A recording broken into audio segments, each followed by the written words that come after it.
Je vous laisse juste regarder l'image qui apparaît pendant quelques secondes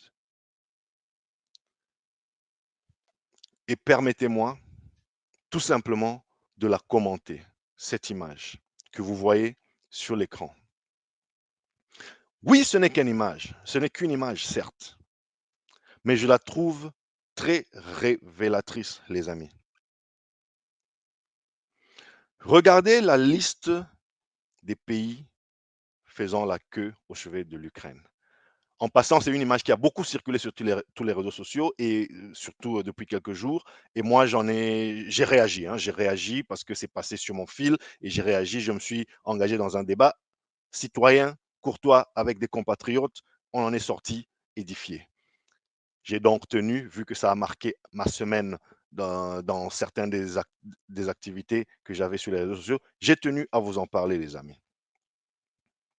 Eh bien, sur cette liste, moi, je vois surtout les frères des Ukrainiens. Parce que le résumé, c'est quoi? 6 mois de conflit en Ukraine, regardez comment la queue elle est longue. Le comptoir au chevet de l'Ukraine, il est plein à craquer. Une file à n'en pas finir. 27 ans de génocide de l'autre côté, la RDC, le préposé, il est là. Voilà, sa main sur la joue. Il n'y a personne qui vient même s'enquérir de quel pourrait être son problème. Très belle image. Mais alors, commentons-la. Dites-moi déjà, vous, ce que vous en pensez. Mais moi, j'étais en train de vous dire que sur la queue pour soutenir l'Ukraine, quand je regarde, au-delà de voilà l'émotion, je vois surtout des frères des Ukrainiens. Et je mets frères entre 50 guillemets, juste au cas où vous aurez la mauvaise idée de ne pas bien comprendre mon propos. Et je vous invite à tout simplement prendre du recul et comprendre le sens profond de mon propos. C'est pour ça que je m'embête de guillemets additionnels sur le mot frère. Tout simplement pour souligner la très large définition de ce que j'entends par fraternité, à savoir une identité ou une similarité de destin, que ce soit couleur de peau, culture, trajectoire historique, espace géographique, communauté économique, politique, militaire. Voyez-vous les amis? C'est ainsi donc qu'on retrouve, quand je regarde, je vois le Canada, je vois les États-Unis, je vois l'Union européenne, je vois la France, je vois la Suède, le Royaume-Uni. C'est des pays qui rentrent plus ou moins dans une ou plusieurs catégories que, que je viens de vous citer dans ce que j'appellerais fraternité avec le peuple ukrainien, avec l'Ukraine comme pays. Bon, après, je vois le Japon, je ne sais pas trop ce qu'il vient chercher là, mais bon, peut-être que voilà, il y a toujours des intérêts. Je vois les Nations Unies, ok, soit. Mais vous voyez le topo, vous voyez à peu près de quoi je veux parler.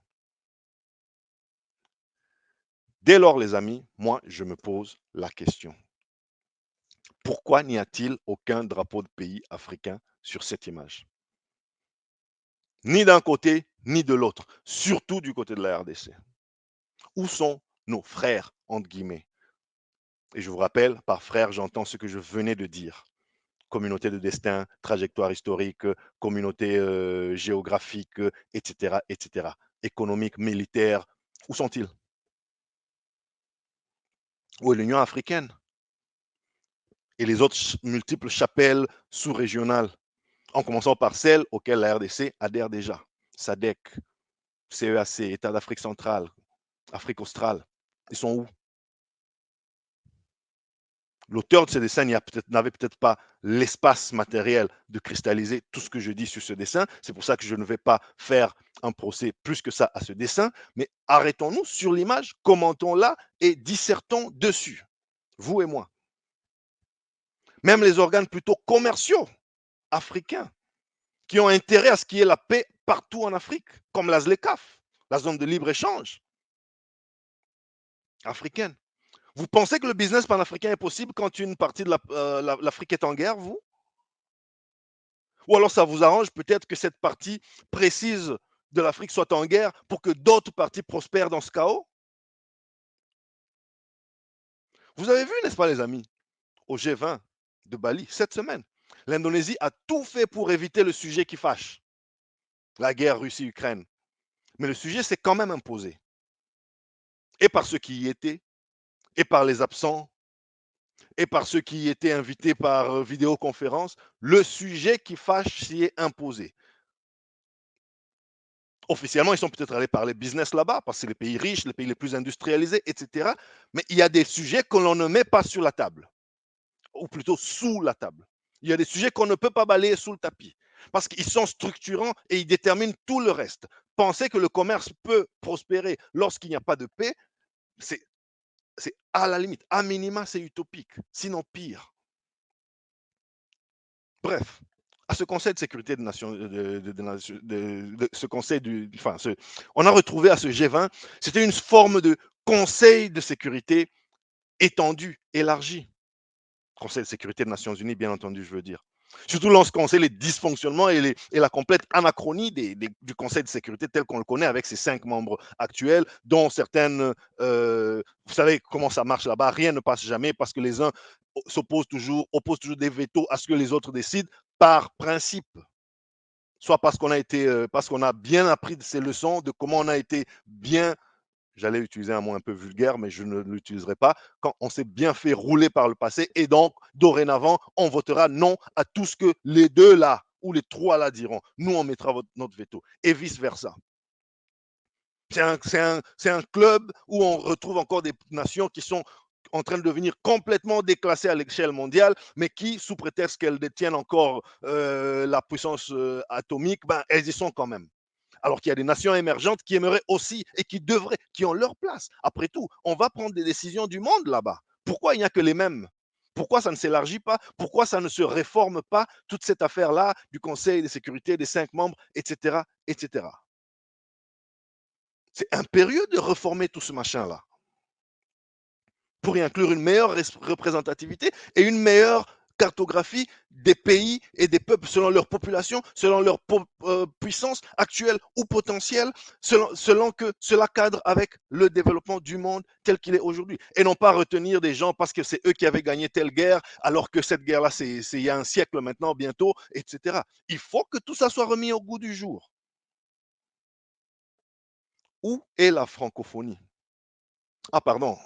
Vous savez, chez moi, il y a un proverbe qui dit: «Quand tu te bats contre la terre, tu ne peux pas aller te plaindre auprès de la colline». Parce que la terre et la colline, ils font un. Mmh. Donc, pardon, j'aurais pas dû citer la francophonie, mais c'est un lapsus, excusez-moi. Parce que quand tu vas te plaindre à la francophonie, tu t'attends à quoi? Ce qui d'ailleurs me rappelle l'état de distraction fondamentale dans laquelle ont baigné les meneurs de la diplomatie de mon pays. Quand vous avez une situation où le plus grand pays francophone de la planète se retrouve obligé de se contenter de boycotter des photos de famille à la fin de la réunion de la francophonie.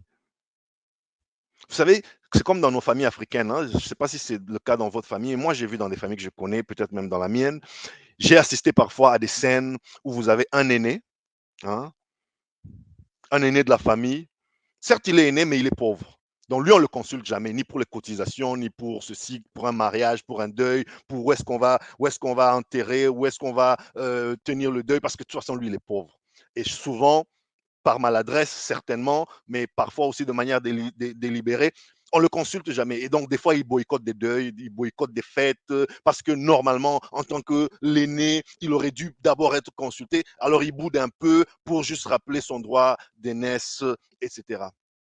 Parce qu'ils ne se sont pas reconnus dans son droit d'aînesse dans la famille. Mon pays est un peu en train d'être réduit à ça. En passant, il faut qu'il n'y ait aucun doute sur le fait que j'approuve entièrement et que je soutiens totalement mon Premier ministre, Sama Lukonde, ainsi que sa délégation, et aussi mon président de la République, M. Tshisekedi, qui l'a mandaté là-bas pour le représenter. Je soutiens complètement mon pays et ses représentants, y compris dans le boycott de la fameuse photo, la grande photo de la famille, la photo de famille, photo de la plus grande famille francophone au monde dirigée par des anglophones qui ne nous veulent aucun bien. Je soutiens complètement mon pays et mon gouvernement et mon président de la République là-dessus. Mais la question, les amis, c'est que diable fait encore mon pays dans une telle organisation lorsque nous ne nous donnons pas le moyen de peser selon ce qui devrait être notre poids stratégique. Qu'est-ce qu'on fait là-bas? Vous savez, moi, je ne suis pas automatiquement pour quitter ou adhérer à une telle ou une telle autre organisation. Parce que enfin, dans la pratique, les amis, cela sont souvent des décisions politiques sous-tendues par des tenants techniques que je ne détiens pas en ce moment. Donc, de là où je me trouve, je ne peux pas dire, je ne peux pas objectivement, je peux dire, parce que je peux dire ce que je veux, mais je ne peux pas objectivement dire adhérons à telle organisation, quittons telle organisation, etc., etc. Tout simplement parce que je n'ai pas toujours tous les tenants et les éléments techniques pour me permettre de me prononcer de manière définitive et catégorique. C'est pour ça qu'en ce moment, je ne suis pas le chef de l'État, vous l'avez constaté probablement. C'est pour ça qu'en ce moment, je ne suis pas le Premier ministre, ni même un diplomate de mon pays, vous l'avez probablement constaté. En revanche, moi, je suis simplement pour la suspension. Et si nécessaire, le retrait de la RDC, de toutes les tables où les dés sont pipés d'avance contre nos intérêts. Point. Je suis pour que mon pays se retire de toutes les tables où les dés sont d'avance pipés contre nos intérêts, où notre point de vue structurellement ne peut pas être entendu, que ce soit par la nature des dirigeants de ces organisations, que ce soit par leurs intérêts, que ce soit par leur silence dans ce qui se passe chez moi, ou que ce soit par leur prise de position clairement biaisée. Peu importe, moi je suis contre le fait que mon pays s'engage et participe dans des communautés, dans des accords qui de facto ne peuvent pas servir nos intérêts. C'est ainsi, par exemple, que je vous ai fait une vidéo sur ce que je pensais de East African Community. Ça n'est pas pour penser que je ne pense, je suis pas assez naïf, assez bête pour avoir oublié que le Congo a quand même une très longue frontière. Tout le versant est du Haut-Katanga à l'Ituri qui est tourné vers l'Afrique de l'Est. Mais là n'est pas la question. La question, c'est on y va maintenant pour faire quoi, pour gagner quoi, avec qui? Ceux qui sont sur la table, eux, avec ceux qui sont en face, eux, ils veulent quoi? Est-ce que ce qu'ils veulent correspond à ce que nous voulons? Est-ce qu'il ne serait pas mieux, vu les enjeux, de ne pas rentrer dedans maintenant, quitte à revenir peut-être plus tard? Mais l'histoire est faite de ça. Et même les accords signés, ils s'annulent. Les retraits, ça existe. La RDC ne serait pas la première. Moi, et pardonnez-moi les amis, pardonnez peut-être ma naïveté, pardonnez peut-être mes rêves d'enfant, mais je rêve tout simplement d'un pays dont la diplomatie est assez forte pour ne pas participer à des tables ou des accords ou des associations ou des groupements où nos intérêts ne sont pas garantis d'avance, où on n'a aucune chance d'aller se faire entendre et s'imposer. Parce que tout ça, ça va résulter en des déclarations d'intention, et puis on est frustré, et puis on boycotte des photos, et puis voilà, c'est des signaux qui valent leur pesant d'or, qui valent ce qu'ils valent, franchement, je ne sais pas ce qu'ils valent, mais c'est des signaux. Et en diplomatie, ben voilà, je ne suis pas diplomate, mais il y a des signes. Il y a des signes comme ça qui seront commentés et qui vont véhiculer un certain message. Mais moi, je préfère être sur l'offensive que sur la défensive. Parce que boycotter, c'est un geste défensif. C'est un geste de le bébé qui jette les jouets, qui dit je ne veux plus jouer. Hmm? Throwing your toys out of the cart, comme on dit en anglais. Donc, je me fâche, je ne veux plus manger. Ça, c'est un geste qu'on pourrait considérer d'enfantin, mais qui en diplomatie pourrait avoir une certaine portée, et je ne me permettrai pas de penser que c'est un geste totalement inutile. Tout simplement, je pense qu'on ne devrait pas être réduit à cela uniquement. J'espère que vous m'avez compris, les amis. Dites-moi ce que vous en pensez. Je pense et je crois fermement que nous, en tant que RDC, nous devrons nous donner les moyens d'être plus forts que ça. Voilà, c'est à peu près ça. Ça peut peut-être vous étonner, c'est peut-être sur un autre sujet, mais je vous rappelle qu'à ce jour, les États-Unis, par exemple, ne sont pas signataires de la Convention de Rome. Ils ne sont donc pas concernés quand vous entendez parler des enquêtes contre la CPI. Est-ce que tel président ne devrait pas, lui, être poursuivi pour avoir envahi tel pays? Pourquoi on ne cherche que les Africains? Ils ne sont pas concernés, ils n'ont pas signé cette affaire-là, ils n'ont pas signé ce machin-là.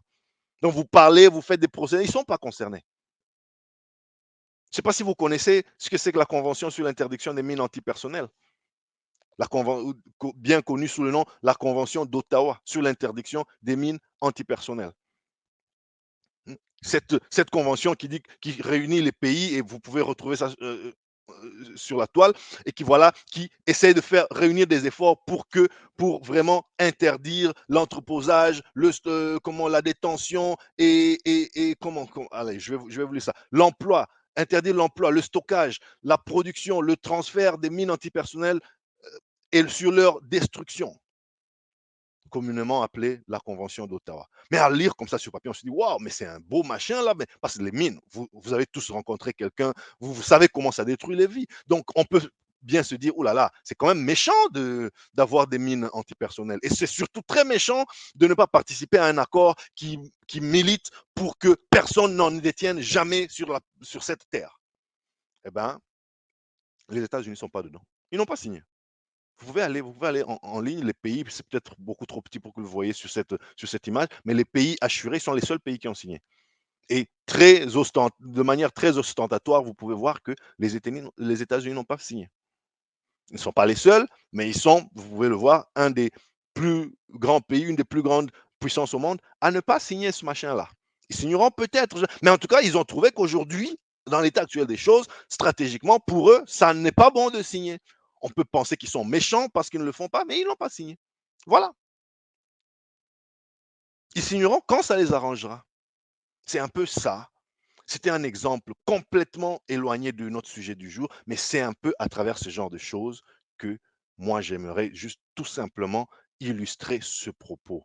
Nous devons à un moment nous comporter comme un État fort. Nous devons tout faire aujourd'hui, en commençant par la nomination des mandataires et le sérieux lorsque vous êtes nommé, lorsque le président de la République vous fait confiance, pour que à la fin notre État soit tellement fort qu'on arrive à peser sur des décisions internationales comme ça. Que quand dans des grands messes comme, je sais pas moi, la francophonie ou autre chose, on dit on ne vient pas, que ces gens-là fassent des ballets diplomatiques toute la semaine d'avant pour venir nous supplier, s'il vous plaît, venez. Parce que franchement, un sommet comme ça, sans vous, n'aura aucun sens.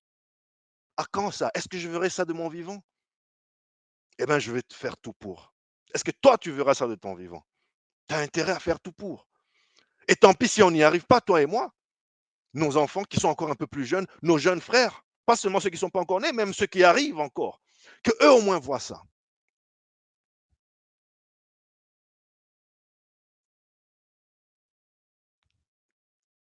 Et où sont les autres pays africains?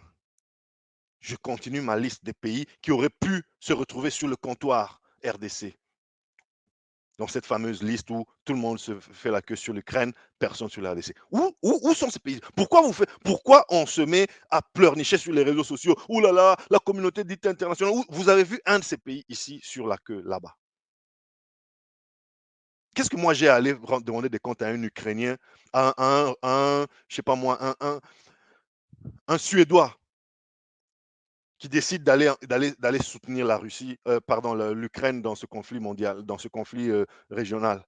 Qu'est-ce que moi j'ai à faire à aller lui dire, tu vois, tu as soutenu l'Ukraine, tu n'es pas venu soutenir la RDC? Moi, je ne parle pas aux Suédois ici. Si vous êtes Suédois et que vous vous intéressez à ces sujets, c'est juste un exemple et ce n'est certainement pas personnel. Mais cet État-là, moi, je ne le vois pas sur cette carte. Je ne pense pas qu'il ait une communauté. Revenez à ma définition de frère. Je ne pense pas que cet État-là ait une communauté de destin et soit dans la même zone géographique que nous, et une communauté historique, sauf si j'ai manqué une page de l'histoire sur laquelle vous aimeriez me rafraîchir et je prendrai volontiers. Moi, je parle de ces gens ici que vous voyez sur cette carte-là, dont plusieurs partagent une frontière avec nous. C'est-à-dire, je ne sais pas si vous avez déjà été dans une frontière africaine, les amis. Une frontière, hein, surtout en Afrique, hein, bon, j'imagine que c'est pareil. Regardez quand vous regardez la frontière États-Unis, Canada, par exemple, c'est quoi? C'est presque, je sais plus, je peux me tromper, mais c'est quelque chose comme 9000 kilomètres, la plus longue frontière au monde qui ne soit pas surveillée militairement. Il y a dans des villages des situations assez cocasses où une maison est construite, une partie, le salon est côté États-Unis, les chambres sont côté Canada. Si on doit bien tracer la ligne. Mais vous ne voyez que ça. Quand vous allez toutes les frontières, je ne veux même pas citer un seul pays, toutes les frontières, à l'est, au nord, au sud, à l'ouest, au sud-est, au nord-est de la RDC. Il y a des villages où il n'y a qu'une ruelle. De l'autre côté, c'est un autre pays. De ce côté, c'est la RDC. Moi, j'ai déjà été. Je ne sais pas si vous cantonnez dans les grandes villes. Vous n'avez jamais été parce qu'on n'a pas beaucoup de très grandes villes. Mais si tu es à Goma, c'est déjà une grande ville.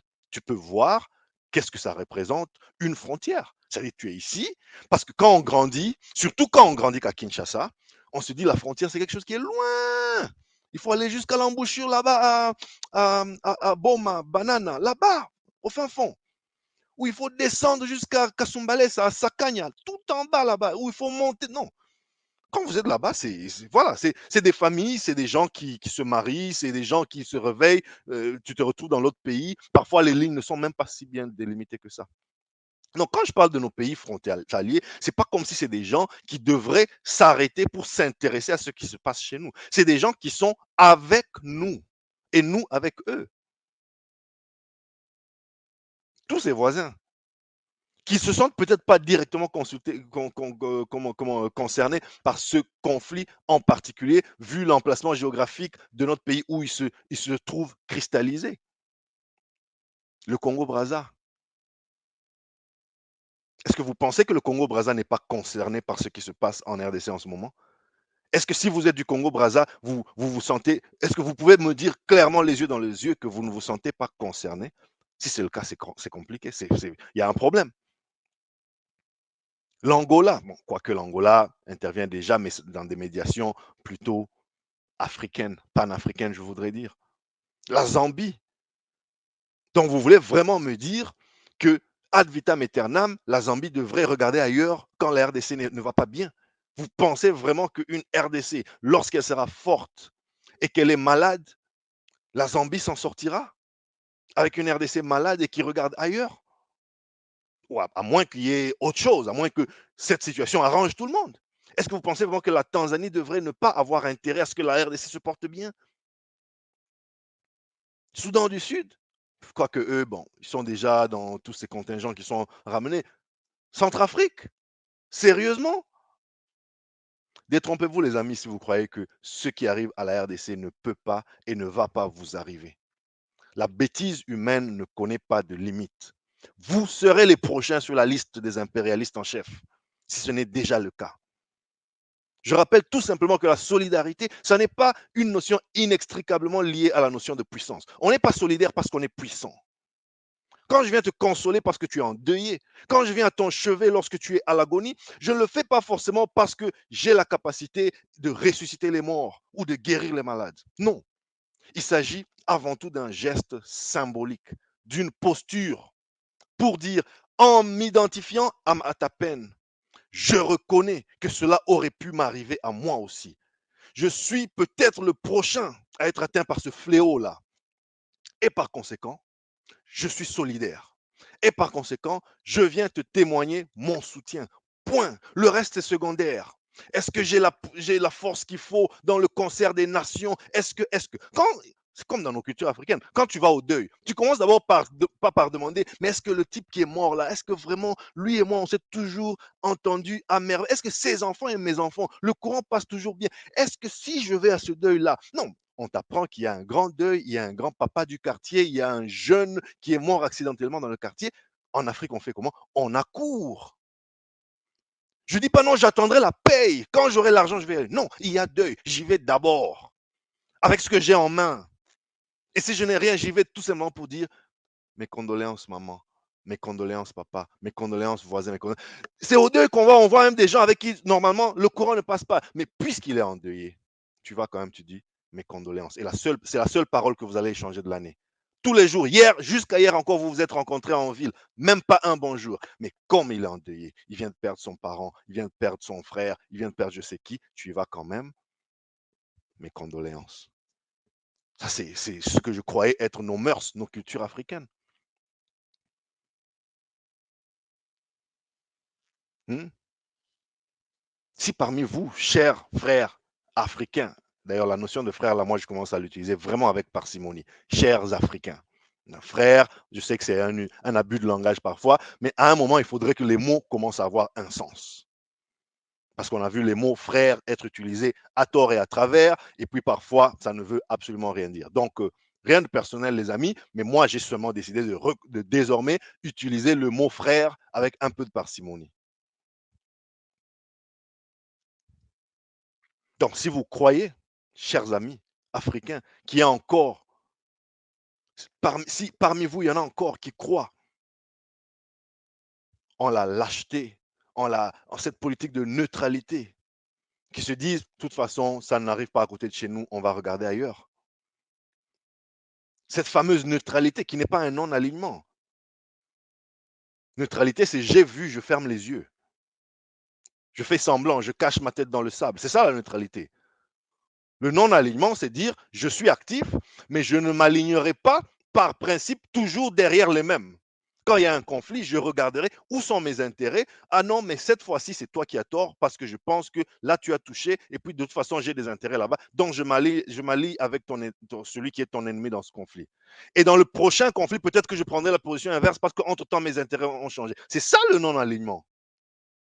Nous, parfois, on confond le non-alignement et la neutralité. On pense qu'être neutre, il n'y a pas plus lâche qu'être neutre. Être neutre, c'est tu vois, tu es trop lâche pour décider. Tu es trop lâche pour te prononcer. Tu peux être non aligné pour dire, tel, je pense que cette fois-ci, c'est toi qui as tort. Peut-être que demain, quand tu seras en conflit avec quelqu'un d'autre, je serai derrière toi. Mais là, c'est toi qui as tort. Je ne vois pas ça en Afrique. Ou alors vous préférez une politique de charognard. Vous voulez laisser mourir, laisser pourrir la proie pour venir se servir des restes du cadavre. Détrompez-vous, les amis. La RDC ne restera pas à terre à jamais. Heureusement ou malheureusement, nos enfants se vengeront. Ils se vengeront d'abord contre ceux qui nous ont mis à terre. Ensuite, contre ceux qui n'ont rien fait pour nous aider, y compris les nôtres, y compris nous-mêmes. L'histoire va nous venger. Donc, courage à mes frères. Courage à mes frères. Je ne dis pas courage à mes frères de l'Est de la RDC. Non. Commençons déjà par changer ce narratif-là. Courage à mes frères congolais, point. Parce que ce narratif que l'on vient nous imposer et que nous, Africains, de partout, de tous ces pays ici, nous répétons comme des perroquets, oh là là, la crise à l'est de la RDC. Comme si l'RDC en soi était une entité en paix, mais qui avait juste un peu quelque chose d'un peu problématique à l'est de tout ça. Non. Cette guerre, ces conflits, les amis, ils se passent en RDC. Hmm? Moi, j'entends les narratifs des autres. Quand il y a une bombe qui tombe, et que tu veux voir, et je le disais hier dans, dans ma tournée africaine, permettez que je me répète, quand j'entends qu'une bombe est tombée quelque part en Ukraine ou que M. Poutine a envahi l'Ukraine, je n'entends pas d'abord. Pour savoir que ça s'est passé à Zaporizhia ou à Kherson ou quelque part vers la Crimée là-bas, il faut descendre dans l'article jusqu'à la 45e ligne, parfois la 4e page. Le narratif, c'est l'Ukraine est agressée, point barre. Il y a la guerre en Ukraine.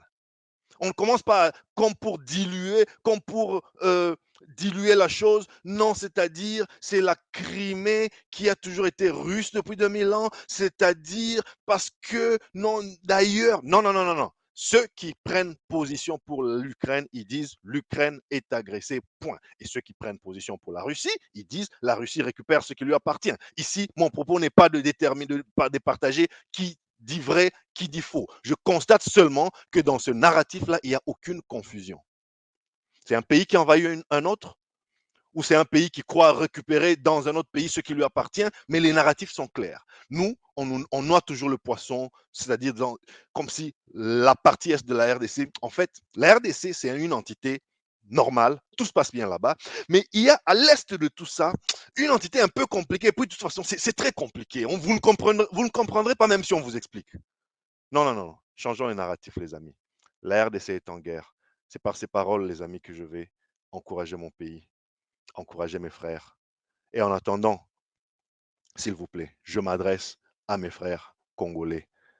Pareil dessein, à mon humble avis, ne nous grandissent pas.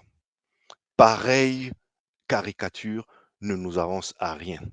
Ça peut peut-être consoler momentanément pour s'apitoyer sur notre propre sort, peut-être susciter la pitié des autres, qu'en sais-je. Mais les autres, vous savez, ils se moquent de nous quand ils voient cela. Tout simplement parce qu'ils trouvent ça incohérent. Que dans un même pays, d'une part, on organise et médiatise à outrance des grands concerts, des concerts géants pour célébrer la vie à Kinshasa ou ailleurs. Et d'autre part, on suscite la pitié des autres par de telles images. C'est tout simplement incohérent, les amis. C'est tout simplement naïf. Et cela ne fait que renforcer le cliché de peuple distrait, peuple jouisseur, peuple ambianceur qui nous colle souvent à la peau à travers le monde, partout où nous allons.